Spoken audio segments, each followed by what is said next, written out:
नमस्कार. गोव्याचे प्रति पंढरपूर म्हणून प्रसिद्ध आशिल्ले साखळीचे विठ्ठल संस्थान हांगा रुक्मिणी सत्यभामा सहित पांडुरंग अशें आसता. वार्षिक अनेक उत्सव आसा, तातूंतलो हो चातुर्मासाच्या सुरवातीचो आषाढ एकादशीचो उत्सव हो विशेष हांगा साजरो केलो वयता. दशमी पासून हो उत्सव सुरू जालो. दशमीच्या दिसा पालखी जाता रात्री दिसभर.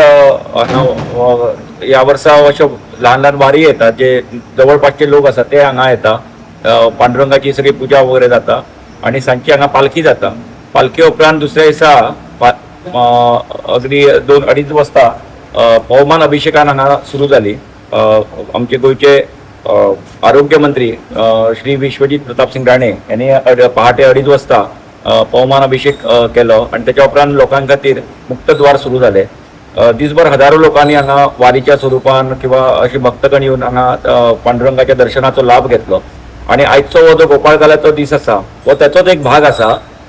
एकादशी जाल्या उपरांत द्वादशीक देवाक विश्रांती आसता आणि आयज त्रयोदशी तो गोपाळकाल्याचो उत्सव जाता. हांगा सुर्योदयाच्या टायमाचेर पालखी जाता. पालखी वाळवंटी किनारी वयता. सकयल जो सुंदर असो घाट आसा वाळवंटीचो थंय वयता. त्या जाग्यार शाळीग्राम स्वरूपान पांडुरंगाची नदीचेर पुजा केली वयता वाळवंटीन. आणि ती जाल्या उपरांत परत पालखी मंदिरान येता. ह्या मंदिरान श्रीकृष्ण वेश आणि भक्तगण आपले वेगवेगळ्या प्रकारचे अवतार धारण असे बाळगोपाळा वांगडा कृष्ण खेळटा असो एक हे आसा. त्या प्रमाणे हो खेळ जाल्या उपरांत आता परत पालखी वाळवंटी किनारी गेल्ली आसा. थंय दनपारां 12 वरांचेर चिखलकालो जातलो. हांगा समस्त जे बाळ गोपाळ आसा, हांगासली भक्त मंडळी आसा त्या चिखलकाल्यान भाग घेता. थंय शिदोरी वांटप जाता सगळ्या भक्तगणां खातीर. आणि त्याच्या उपरांत पालखी दनपार थंय पांडुरंगाचे वाळवंटी स्नान जाता आणि त्याच्या उपरांत हांगा मंदिरान त्याचें आगमन जाता. हो चिखलकालो पांडुरंगाच्या वांगडा भक्तगण खेळटा अशा स्वरुपाचो एक हे आसा, आख्यायिका आसा. त्या प्रमाणे ते पांडुरंगाची उत्सव मूर्ती थंय प्रत्यक्ष रावलेली आसता आणि त्याच्या वांगडा सगळे भक्त उत्सव हो करता.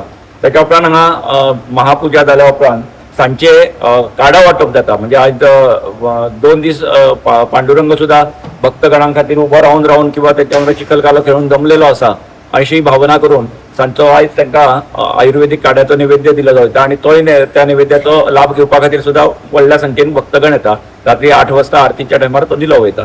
अशा प्रकारचो हो आषाढी एकादशी म्हणजे एकाच शयनी एकादशी अशें म्हणटा.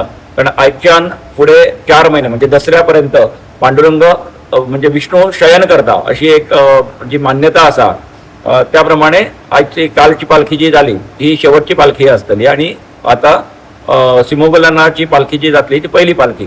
अशा रितीने एक 4 महिने पांडुरंग विश्रांती करता आणि त्याच्या खातीर ह्या विशेष एकादशीचो आणि गोपाळकाल्याचो एक विशेष महत्व आसा.